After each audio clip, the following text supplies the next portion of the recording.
Hello ladies and gentleman, welcome back to another creepy Reddit story. आज मैं आपको बता रही हूँ ग्रैंडपा की स्टोरी। मेरे ग्रैंडपा नहीं है, डेविड के ग्रैंडपा है। एंड डेविड कौन है? डेविड एक अच्छा गबरू जवान लड़का है, बट वो अपने बचपन की कहानी बता रहा है जो उसके साथ हुआ है। तो डेविड 5-6 साल का है। डेविड बता रहा है कि वो 5-6 साल का था जब सब कुछ शुरू हुआ। तो डेविड बताता है कि जब वो 5-6 साल का था वो अपने दादाजी के घर रहता था। दादाजी के घर में दादा, अंकल जॉन एंड डेविड रहते थे। दादाजी की बहुत पहले डेथ हो गई थी।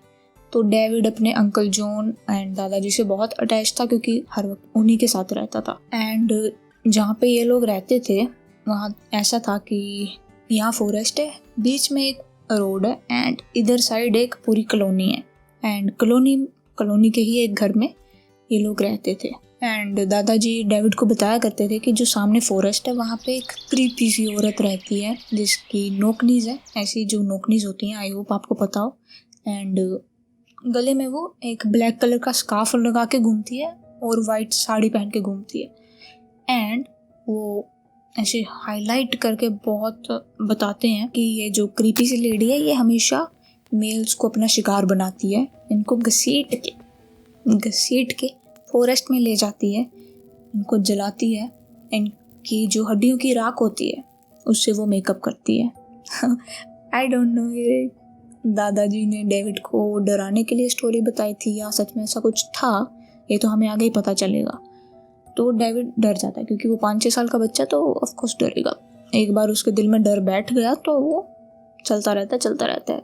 अब डेविड बताता है कि वो बड़ा हुआ 11-12 साल का, तब भी उसके मन में डर था कि वो लेडी आएगी और मुझे उठा के ले जाएगी, मेरी हड्डियों से मेकअप करेगी। तो वो डेविड जब भी अपने दोस्तों के साथ फॉरेस्ट में या कहीं पे भी खेलने जाता था तो वो शाम के 6 बजे से पहले हमेशा घर आ जाता था और लेट नाइट कभी अकेला बाहर नहीं निकलता था। तो अब डेविड बताता है कि वो अपने दादाजी का घर छोड़कर मेन टाउन में शिफ्ट हो गया अपनी हायर एजुकेशन पूरी करने के लिए। एंड वहीं पे उसकी हायर एजुकेशन करते करते नौकरी भी लग जाती है। नौकरी लगने के साथ वो अब लाइफ में थोड़ा और आगे बढ़ गया, उसने शादी कर ली है।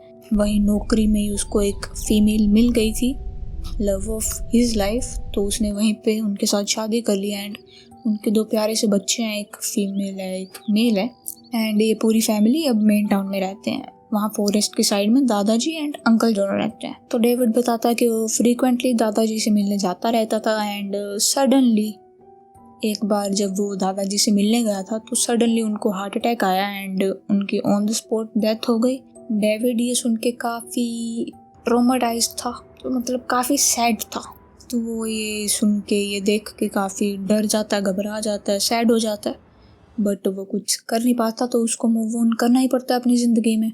अब डेविड के पास उसके दादा नहीं रहे, बट अंकल जॉन से वो काफ़ी ज़्यादा अटैच हो गया था। उसके दादा के जाने के बाद वो अंकल जॉन से काफ़ी ज़्यादा अटैच हो गया था। एंड जो अंकल जॉन थे उनको जो दादाजी की वसीयत से पैसे मिले, प्रॉपर्टी मिली, वो शायद उसको संभाल नहीं पाए एंड खुद को उन्होंने इतना पैसा देख के नशे में डुबा लिया। वो सुबह ड्रग्स करते थे, शाम को ड्रग्स करते थे एंड हर वक्त दारू के नशे में धुत रहते थे। डेविड देख के काफ़ी सैड था, बट वो कुछ कर नहीं सकता था क्योंकि अंकल जॉन है, उनसे बड़े हैं, तो कुछ कह नहीं सकता। बट फिर भी डेविड उनसे काफ़ी ज़्यादा अटैच था, उनका ध्यान रखता था, उनको भी फ्रीक्वेंटली विजिट करने आता रहता था मेन टाउन से। एंड एक बार ऐसा होता है कि डेविड अपनी जॉब कर रहा होता है, उसको एक कॉल आता है ये अंकल जॉन के पड़ोस में से कि अंकल जॉन वॉक ले रहे थे एंड सडनली शायद उनके ऑर्गन फेलियर हो गए एंड अब उनको हॉस्पिटल ले जाया गया। डेविड काफ़ी ज़्यादा घबरा जाता है, वो मेन टाउन से हॉस्पिटल की तरफ जाता है एंड देखता है कि अंकल जॉन शायद अब ठीक है, घबराने की ज़रूरत नहीं है।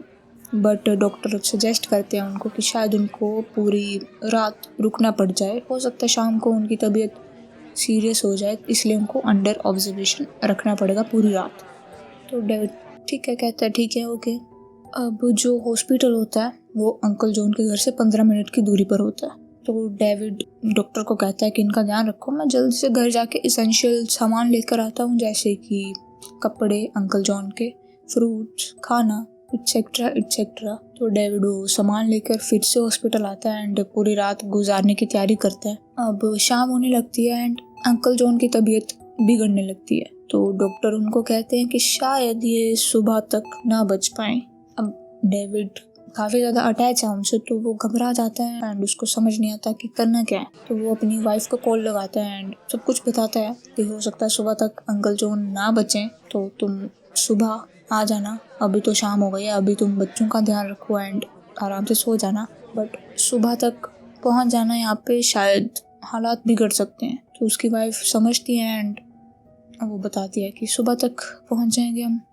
अब रात हो जाती है एंड डेविड को नींद आने लगती है, बट डेविड को अंकल जॉन का भी ध्यान रखना है, तो वो रखता है। ऐसे अंकल जॉन का बेड है, साइड में एक सोफ़ा है एंड डेविड वहीं पे लेट जाता है, उनको देखता रहता है, बट देखते देखते उसको नींद आ जाती है। एंड अचानक रात के 1 या 1:30 बजे तक हल्ला मच जाता है काफ़ी ज़्यादा, तो डेविड की उससे नींद खुल जाती है एंड डेविड देखता है कि सामने डॉक्टर खड़े हैं, नर्स हैं, कंपाउंडर वगैरह हैं एंड शायद कुछ मामला सीरियस हो गया है। एंड डेविड उठता है, अलर्ट हो जाता है एकदम से, डॉक्टर से पूछता है कि क्या हो रहा है अंकल जॉन, ठीक हैं, क्या सीन है।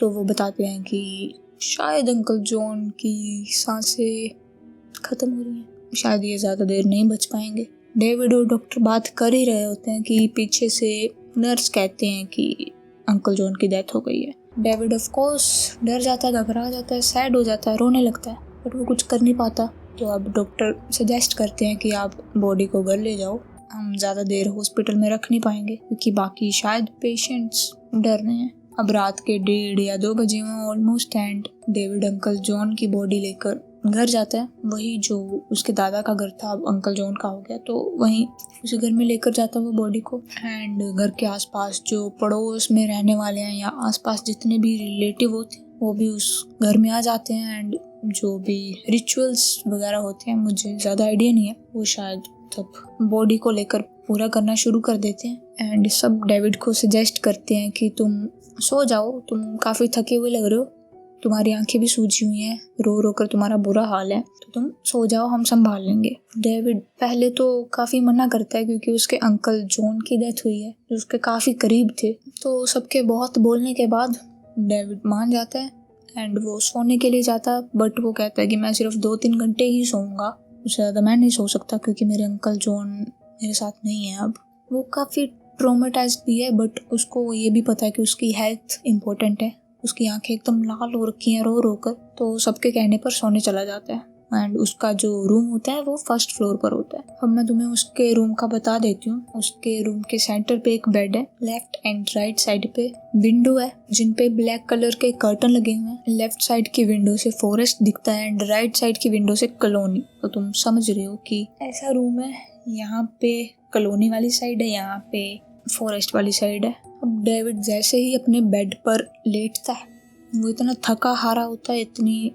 आंखें उसकी सूज गई होती हैं कि उसको नींद आ जाती है। एंड कुछ ही देर बाद उसको आवाज़ आती है कि कोई उसके कान के पास सांस ले रहा है, बट वो इग्नोर करता है। उसको लगता है कि घर पे मौत हुई है तो शायद लोग शोक मना रहे हों, आसपास बात कर रहे हों, बट धीरे धीरे वो आवाज़ तेज होने लगती है और ऐसा लगता है कि उसके बिल्कुल कान के पास कोई सांस ले रहा है।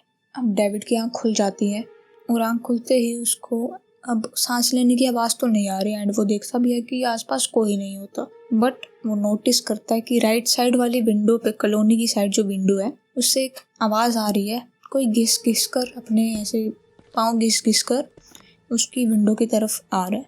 अब डेविड का फर्स्ट थॉट तो ये होता है कि शायद पड़ोस में मिस सोफिया रहती हैं जिनको स्लीप वॉकिंग की आदत है, वो बुजुर्ग हैं, ऊपर से इतनी रात हो रही है तो कहीं वो खुद को हार्म ना कर लें। तो डेविड उठता है अपने बेड से एंड जो कर्टन है वहाँ से वो शैडो देखने की कोशिश करता है। उसको शैडो में दिखता है कि वो मिस सोफी जैसी लग नहीं रही हैं। मिस सोफी जो है वो, उनकी हाइट छोटी है, थोड़े से बुजुर्ग हैं तो ऐसे टेढ़े होकर चलते हैं वो, बट जो शैडो में उसको दिख रहे हैं वो मिस सोफी जैसे नहीं लग रहे, उनकी हाइट भी ठीक है और वो पीठ सीधी करके चल रहे हैं। तो अब डेविड क्यूरियस हो जाता है कि अगर मिस सोफी नहीं है तो इतनी रात को कौन मेरी खिड़की की तरफ आ रहा है और इतनी रात को हो क्या रहा है। तो डेविड जो है कर्टन को ऐसे थोड़ा सा, ऐसे खिड़की से कर्टन को थोड़ा सा अलग करता है एंड ऐसे झांक के देखने की कोशिश करता है एंड डेविड की फट जाती है। डेविड देखता है कि सामने से एक लेडी आ रही है जिसकी नोक नीज है, उसने वाइट साड़ी पहनी है, उसका हेड ऐसे डाउन है, उसने गले पे ब्लैक कलर का स्कार्फ लगाया है। तो डेविड की वो देख के फट जाती है, क्योंकि उसके ग्रैंडपा उसको यही बताया करते थे कि जो फॉरेस्ट में क्रीपी सी लेडी है वो वाइट साड़ी पहनती है, गले पे ब्लैक कलर का स्कार्फ होता है, उसकी नोक नीज है। एंड डेविड को सामने वही चीज़ दिख रही है। तो डेविड की हालत ख़राब हो जाती है, वो फ्रीज हो जाता है एकदम से खिड़की के पास ही। एंड डेविड का दिल ना फट के बाहर आने को होता है, इतनी ज़ोर से धड़क रहा होता है उसका दिल।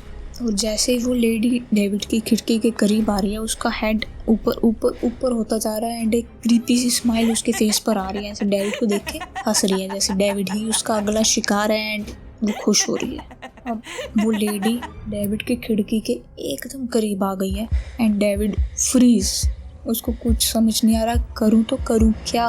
डेविड पूरा ठंडा पड़ चुका है, उसको पैनिक अटैक आ रहे हैं, उसको सांस लेने में प्रॉब्लम हो रही है, उसका दिल ऐसे धड़क रहा है, पसीना पसीना हो रखा है एकदम, मतलब घबरा चुका है लड़का।